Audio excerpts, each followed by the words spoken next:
la voix de l'Éternel qui dit: oh mon enfant, je t'ai racheté. Entends la voix de l'Éternel qui dit. Salut à tous et bienvenue à ce nouvel épisode des émissions Gospel Espresso. J'espère véritablement par la grâce de Dieu que cette émission vous trouve bon portant, aussi bien dans votre état physique que dans votre état psychique. La dernière fois dans cette émission, nous avons présenté Jésus-Christ comme l'expert des cas désespérés et nous vous avons invité à faire une prière de la foi pour la situation que vous traversez. Le Seigneur m'a mis à cœur pour l'émission d'aujourd'hui, non pas de prier pour ces cas désespérés, de moi-même prier avec votre foi, de joindre ma foi à la vôtre pour prier pour les cas désespérés. Alors c'est pourquoi aujourd'hui, l'émission de ce jour, ça sera une émission de prière. Et l'émission a pour titre la prière de la foi. Ce que je vais faire aujourd'hui, c'est que je vais joindre ma foi à la vôtre. Moi, je crois déjà que Jésus-Christ guérit. Je vais joindre ma foi à la petite foi que vous avez. Je prie que vous ameniez une petite foi. Et avec la foi en Christ que je sais, je crois que véritablement ça va faire la différence. Alors avant de prier, nous allons d'abord entrer dans la parole pour que vous compreniez pourquoi je vais faire ce que je fais aujourd'hui. Et vous comprenez que c'est une instruction du Seigneur en fait. Jésus est venu sur la terre il y a des milliers d'années de cela. Il faisait du bien.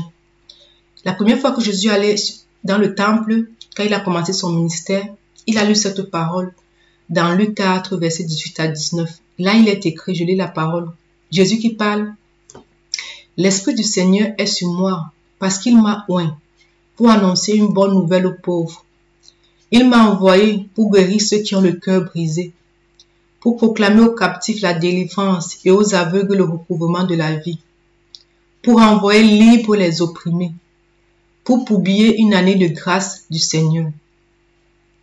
Puis l'on encore, dans Jean 14, verset 12 à 14, Jésus-Christ s'exprime, il parle aux disciples que nous sommes, que je suis aujourd'hui, parce que je suis disciple de Jésus-Christ. Je crois en Dieu et je marche selon sa parole. Et Jésus-Christ dit à ses disciples, vraiment je vous l'assure, celui qui croit en moi accomplira lui-même les œuvres que je fais. Il en fera même de plus grandes parce que je vais auprès du Père. Et quoi que ce soit que vous demandiez à mon nom, je le réaliserai pour que la gloire du Père soit manifestée par le Fils. Je le répète, c'est Jésus-Christ qui dit, si vous demandez quelque chose à mon nom, je le ferai. Donc c'est sur la base de ces deux passages qu'aujourd'hui, le Seigneur m'a mis à cœur de prier pour les cas désespérés. Je ne sais pas quelle situation vous traversez, mais nous allons commencer déjà par comprendre quels sont les profils des cas désespérés.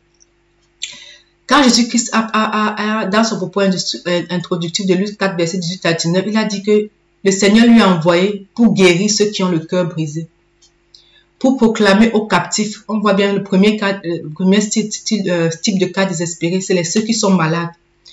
Les malades, c'est pas seulement les malades physiques du genre, j'ai le palu, j'ai la tuberculose, j'ai le sida.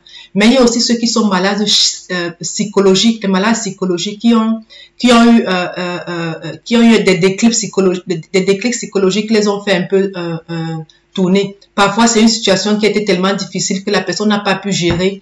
Et peut-être la personne est tombée dans la dépression et il y a eu une succession de dépression. La personne est aujourd'hui répertoriée comme un cas psychique, un cas psychologique. D'autres cas dont Jésus a parlé, c'est les captifs. Qui sont les captifs? Les captifs, ce sont des personnes qui sont sous l'emprise de l'ennemi, c'est-à-dire l'ennemi disposent de leur corps pour faire des choses. Dans la Bible nous parle d'un homme qui avait un fils, que quand le démon le prenait, ce fils allait se jeter partout il allait, parfois il se jetait même dans le feu. Et cet homme est venu prier Jésus que je t'en supplie, guéris mon fils. Cet homme avait déjà été impuissant de voir son fils se détruire. Les captifs ne peuvent pas prier pour eux-mêmes. Je vous assure, quelqu'un qui est possédé par un démon ne peut pas prier pour lui-même. Quel est les autres types de captifs? Ce sont les enfants, les personnes qui sont sous l'emprise de la drogue. Quand quelqu'un est sous l'emprise de la drogue, il est captif. Il ne peut pas se sauver lui-même. Tu vois souvent quand quelqu'un est sous l'emprise de la drogue, on ne peut pas l'arrêter, on le force à suivre une cure, là où on le prive de la drogue. Mais de lui-même, c'est difficile. Il a besoin d'aide. Ce type de personnes ont besoin d'aide. Et Jésus a publié encore en disant que pour envoyer libre les opprimés. Les opprimés, c'est aussi ce genre de personnes qui sont possédées par des hommes forts spirituels et qui n'arrivent pas à jouir de leur liberté sur le plan naturel. Et la Bible, le passage parle encore des pauvres. Ce sont des personnes qui n'arrivent pas à subvenir à leurs besoins basiques. Alors aujourd'hui, je vais prier pour les cas désespérés. Le premier type de cas désespérés pour lesquels je vais prier, c'est les malades. Si vous reconnaissez comme malade, c'est-à-dire vous êtes déjà allé à l'hôpital, nous ne sommes pas contre la médecine, nous ne sommes pas contre la science. Mais si vous êtes déjà parti à l'hôpital et l'hôpital a donné pour verdict qu'ils ne peuvent plus rien faire pour vous et ils vous ont dit allez attendre la mort prochaine à la maison ou bien en famille ou bien je ne sais où. C'est-à-dire vous avez tout essayé ce que la science propose et la science vous dit que nous ne pouvons plus rien pour vous. Vous êtes un cas désespéré pour le Seigneur et il veut vous guérir. Et il veut vous guérir. La Bible nous raconte la dernière fois dans l'épisode passé, je vous ai parlé de cette femme à la perte de sang qui a fait 12 ans, elle avait dépensé tout son argent chez les médecins. Aucun médecin n'a pu la guérir. Ça veut dire que la médecine n'avait pas pu trouver une solution à son cas. La médecine était impuissante à son cas. Donc si la médecine est impuissante à votre cas de maladie, prions ensemble pour que le Seigneur Jésus-Christ, qui est l'expert des cas désespérés, et lui qui a dit que quoi que ce soit que ses enfants demanderont en son nom, il le fera. Et il a dit qu'il veut que nous accomplions des œuvres plus grandes qu'il a fait. Si lui a guéri les malades, nous devons aussi guérir les malades et nous devons accomplir des œuvres plus grandes. Alors je vais prier pour vous ce matin. Si votre cas désespéré, c'est un cas de maladie, prions ensemble. Seigneur Jésus-Christ, tu as dit dans ta parole que tu nous as oint pour accomplir des choses que tu as fait quand tu étais parmi nous, même bien plus grandes. Parce que maintenant tu es assis à la droite du Père et tu es capable de dire au Père d'agir pour manifester sa gloire. Ce n'est pas pour nous glorifier que nous te demandons de venir dans la situation de cette personne. Je te prie, toi qui m'écoutes, pose la main là où tu as mal. Si c'est peut-être, je ne sais pas, à l'endroit où tu es malade, pose la main en signe de foi.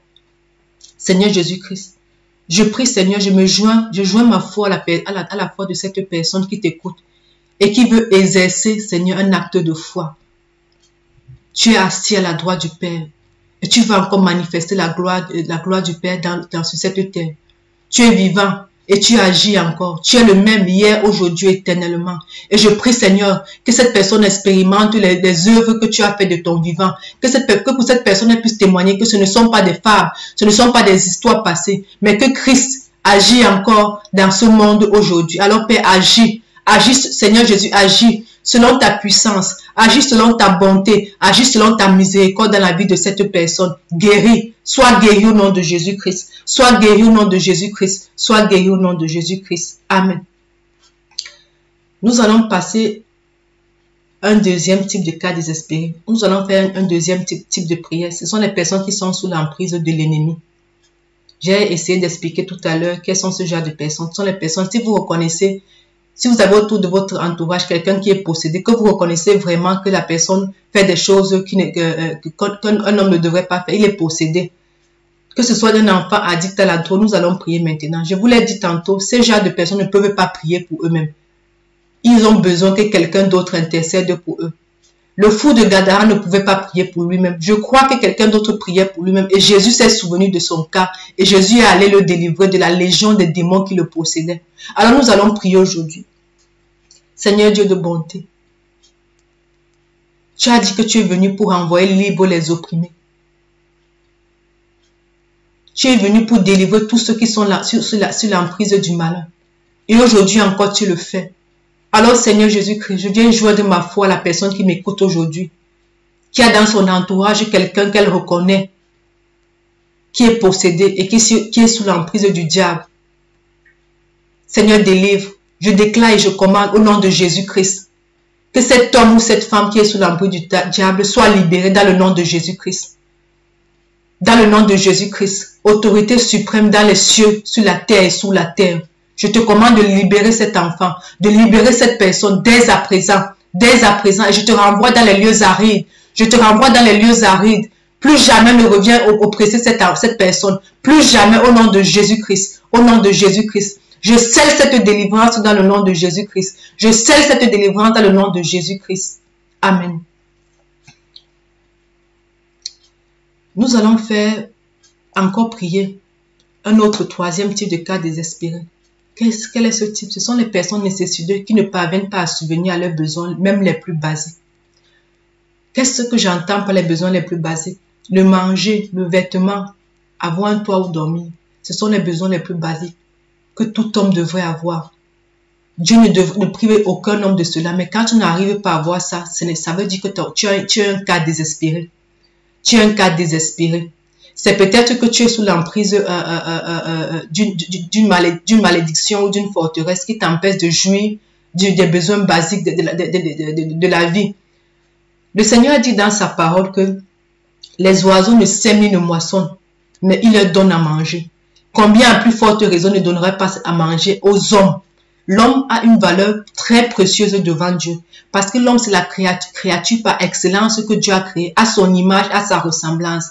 Alors, si tu n'arrives pas à répondre à tes besoins les plus basiques, manger, avoir de quoi manger, avoir de quoi dormir, avoir du vêtement, ce n'est pas de Dieu. Ça veut dire que ce n'est pas normal. Tu es un cas désespéré. Et nous allons prier.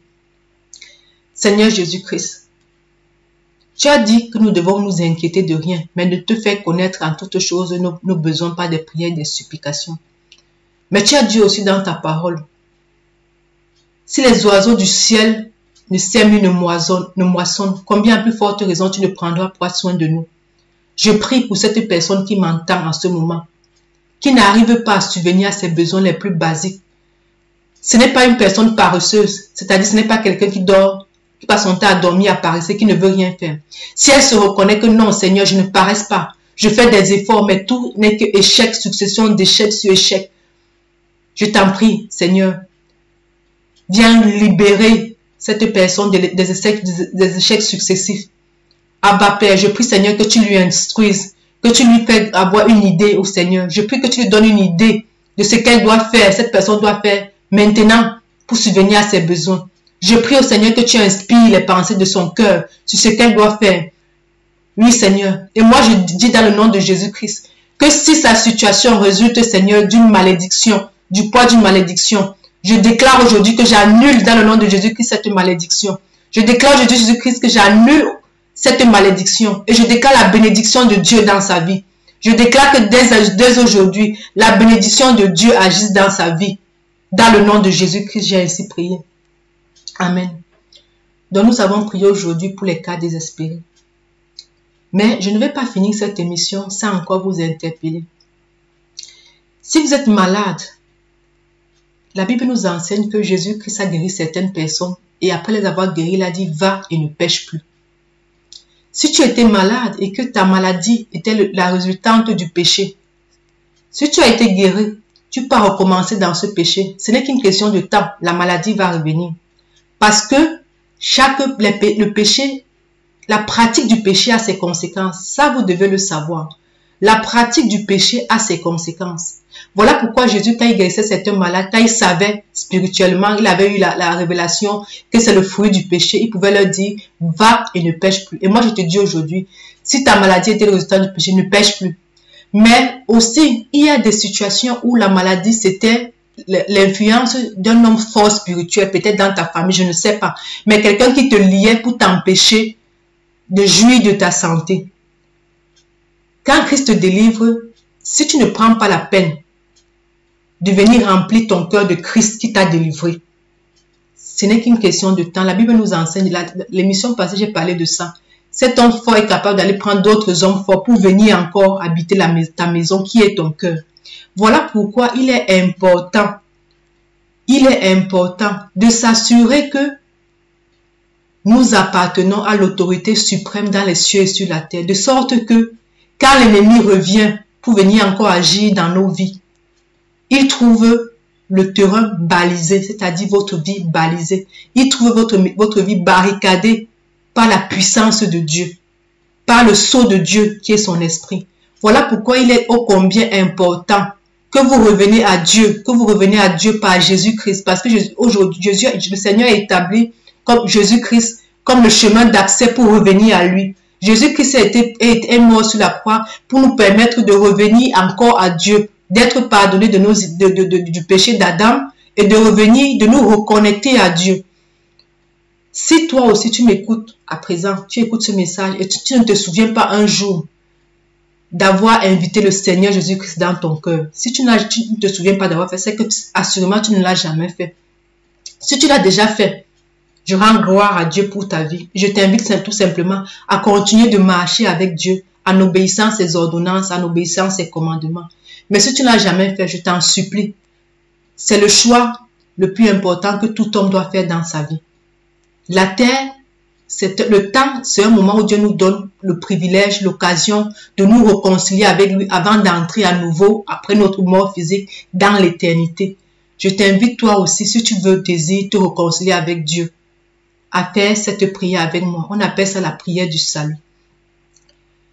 Si ce message parle à ton cœur, alors prie avec moi, selon ces paroles. Seigneur Jésus-Christ, je reconnais que tu es venu sur cette terre et que tu es mort à la croix pour réconcilier les hommes avec Dieu. Je crois à ce sacrifice et je l'accepte dans ma vie. Je t'en supplie, pardonne-moi ma vie passée. Pardonne-moi mes iniquités. Viens dans ma vie et apprends-moi à vivre comme tu veux que je vive. Au nom de Jésus-Christ, j'ai ainsi prié. Amen. Si vous avez fait cette prière, vous êtes devenu ce qu'on appelle un enfant de Dieu. Et comme je le dis toujours à la fin de ces émissions, comme le terme enfant l'indique, vous êtes un enfant. On attend de tout enfant qu'il grandisse et qu'il devienne mature pour pouvoir lui-même répondre à ses besoins. Mais pour devenir mature, vous ne pouvez pas devenir mature seul. Quand un enfant naît, il ne peut pas devenir mature seul. Si on l'abandonne dans la rue, il va mourir. Ce n'est qu'une question d'heure et de temps, il va mourir. Voilà pourquoi il est important, quand vous avez donné votre vie à Christ, ne restez pas dans votre coin, mais rejoignez une église locale où la parole de Dieu est enseignée en esprit et en vérité, pour grandir spirituellement, pour être affermi spirituellement et parvenir à l'état d'adulte. Car c'est à l'état d'adulte que vous bénéficiez. Être enfant de Dieu, il y a un héritage qui s'attache à être enfant de Dieu. Mais cet héritage, on ne la possède que lorsque nous sommes matures, lorsque nous sommes adultes. Si vous restez permanemment enfant, vous ne pourriez pas bénéficier de l'héritage qui s'attache à votre vie. Alors je vous en supplie, rejoignez une église locale pour être affermi dans votre foi. C'était tout ce que je voulais partager avec vous dans le cadre de cette émission d'aujourd'hui, l'émission Gospel Espresso d'aujourd'hui. Moi, c'est Adeline Karine et je prie véritablement que le Seigneur parle à votre cœur et j'espère que l'émission d'aujourd'hui a été une bénédiction pour vous. D'ici là, je vais finir cette émission en vous disant tout simplement à très bientôt pour un nouvel épisode des émissions Gospel Espresso. D'ici là, que le Seigneur veille sur vous et qu'il vous bénisse. À très bientôt. Bye bye.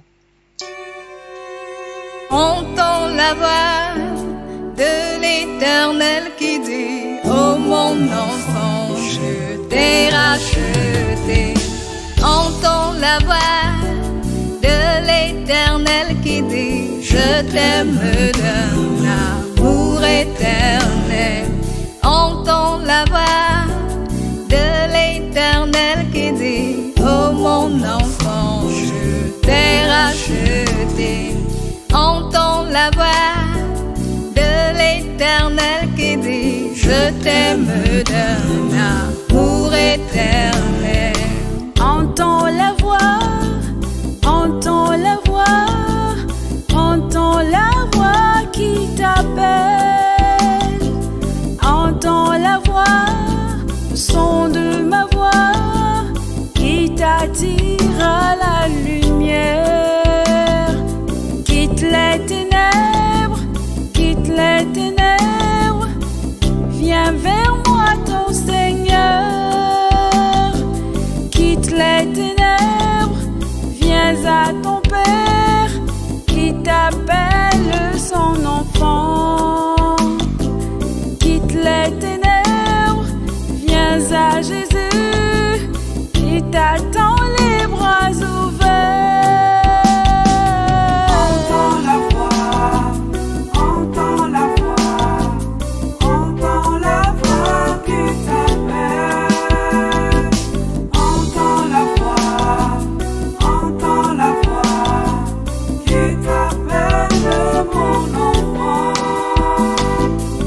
bras sont ouverts pour t'accueillir.